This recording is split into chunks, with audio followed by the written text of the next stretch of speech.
మరి విశ్వాసం అనేది కనబడని దాన్ని, మరి కనబడనటువంటి దాన్ని నమ్మడం విశ్వాసం.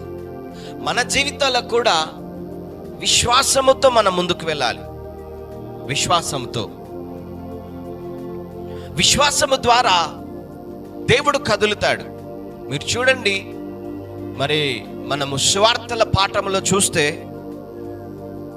మరి ఒక సహోదరి విశ్వాసమును బట్టి దేవుని ముట్టింది కదా. తను మనసులో అనుకుంది, ఎవరో మాట్లాడుతుంటే వింటూ, ఎవరో వెళుతూ దేవుని గురించి మాట్లాడుతున్నప్పుడు ఆ సహోదరి